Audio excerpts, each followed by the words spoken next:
पढ़ाई वढ़ाई करके नौकरी वोकरी लीजिए लोग, और नहीं नौकरी वगैरह नहीं हुआ ना तो घर वाला क्या करेगा, सब कैसे ही बूढ़ सूढ़ को थमा के भेज देगा, ले जाओ, जो बनती है आलिया उसी को मिल जाता है कालिया। इसलिए ज़्यादा मेकअप तेकअप पे ध्यान नहीं दीजिएगा, इन्हें कि ठोड़ ओढ़ रंग के घूमने लगे या कोरोना के बीच में। पढ़ाई पे ज़्यादा ध्यान दीजिएगा, पढ़ाई वगैरह करिएगा तब ना आपको अच्छा घर द्वार मिलेगा, नहीं तो ऐसे थमा देगा किसी को घर वाला।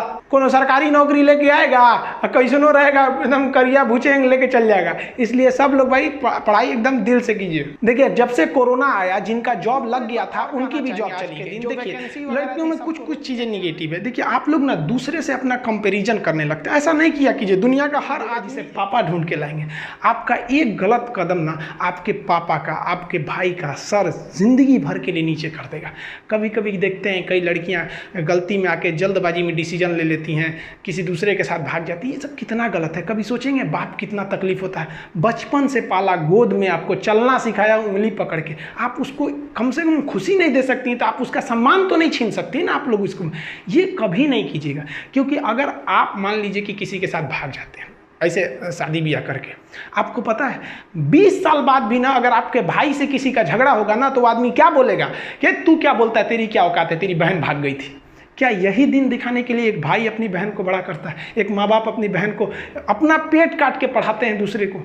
इतना इस सब चीज़ को थोड़ा ध्यान रखिएगा कि कभी भी उस व्यक्ति की उम्मीद मत तोड़िएगा जिसकी आप आखिरी उम्मीद है। माँ बाप के आप लोग आखिरी उम्मीद है। कोई लड़का या कोई लड़की, हम दोनों को कहते हैं, लेकिन देखिए हम क्या कहते हैं, ये समाज जो है ना पुरुष प्रधान है। लड़का कुछ भी गलती कर देता है लोग उसको उतना नहीं बोलते हैं, लड़की से थोड़ी गलती हो जाती है पूरी समाज चढ़ जाता है। ये हमारे समाज का एक रवैया चलते आ रहा है। बारिश होती है तो बारिश को थोड़ी ना रोक सकते हैं, छाता लगाते हैं। तो इस चीज़ का बाबू जरूर ध्यान दीजिएगा। ये जो आजकल के जो रिलेशन होते हैं बहुत दिखावा, इसमें दिखावा ज़्यादा होता है। रिश्ते ज़िंदगी भर ये लोग कभी नहीं निभाते हैं। हम कहना चाहते हैं आप लोग को कि प्यार करने से पहले अंजाम देख लो, और मेरी बात पे यकीन ना आए ना तो गजनी और तेरे नाम देख लो क्या हुआ। और जो ये बीख होता है ना, गुस्सा, आजकल की लड़कियां ना बड़ी बिखिया जाती हैं, ऐसे देखेंगे ऐसे करते हैं। बताइए भगवान अगर कहीं ऐसे ही रह के छोड़ दिया तो दिक्कतें हो जाएगा। तो ऐसा बीख मत किया कीजिए। जिंदगी में जो इंसान अपनी जुबान पे कंट्रोल कर लिया ना कि हमको क्या बोलना है, और गुस्सा पे कंट्रोल कर लिया ना, पूरी दुनिया को जीत सकता है। कभी भी शब्दों का इस्तेमाल सोच समझ के कीजिए। शब्द का इस्तेमाल भोजन की तरह होता है। जिस तरह से भोजन परोसने से पहले चख लेते हैं, वैसे ही आप लोग भी किसी से बिहेव करने से पहले एक बार उसको चख लिया कीजिए कि ये शब्द मेरे लिए अच्छे हैं कि नहीं। एक बार क्या था कि हम क्लास में पढ़ाते हैं, लड़कियां लेट हो जाती, जो लड़कियां देख रही हैं उनको पता होगा, अगर लड़की गलती से भी क्लास में लेट आई ना तो उसको बहुत बोलते थे हम। लेकिन मंडे टू फ्राइडे क्लास रहता था, सैटरडे संडे जो एक्स्ट्रा क्लास रहता था उसमें हम खुद ही 15-20-25 मिनट लेट हो जाते थे हम, क्योंकि सैटरडे वाले क्लास 3-4 घंटा चलता था तो हम भी थोड़ा सा लेट हो जाते थे। कोई लड़की बोलती नहीं थी। एक दिन एक लड़की बोली कि सर बताइए ना, हम लोग 10 मिनट लेट कर देते हैं, 5 मिनट लेट करते हैं तो आप इतना बोलते हैं, आज आप इतना लेट आए हैं, लेकिन क्या करें, आपको तो बोलने वाला कोई है ही नहीं है। इनडायरेक्टली वो लड़की हमको बोलना ही चाहती थी कि आप क्यों लेट आ रहे हैं। लेकिन जरा सोचिए, अगर वही कहती कि हम लेट आते हैं तो बोलते हैं, आप लेट आएंगे तो कोई नहीं बोलेगा, क्या है, बात तो सेम है। लेकिन इतना बेहतरीन ढंग से बोली ना कि हमको खुद ही रियलाइज़ हो गया। हम कहें कि तू हमको सिखा रही है, हंसी मजाक में ख़त्म हो गया यहाँ चीज़ को।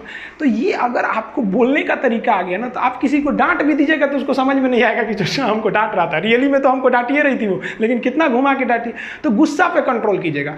आप दुनिया में कभी किसी को खुश नहीं रख सकते हैं, और आप कितने बुलंदी पे चले जाएंगे ना, लोग आपको गाली देने वाले मिलेंगे ही। आप राष्ट्रपति से लेकर देखिए, आप नरेंद्र मोदी से तो बड़े नहीं ना हैं, प्रधानमंत्री, उनको भी आपको देखिएगा गाली देने वाले मिलेंगे सब। आपको हम अपना एग्जांपल देते हैं, हम इतना मेहनत से चाइना बॉर्डर पे क्या हो रहा है, कहाँ क्या हो रहा है, इतना बेहतरीन ढंग से आपको बता देते हैं कोई भी चीज़ को। अभी क्या किया, एक लड़का कमेंट किए, देखिए इनका कमेंट देखिए, हम जानबूझ के आपके सामने लाए, लिखे कि साले पैसे की फंडिंग करके तू पाकिस्तान को ट्रांसफ़र करेगा। आप जरा देखिए, ये भाई साहब को मेरे लिए कुछ नहीं पता है।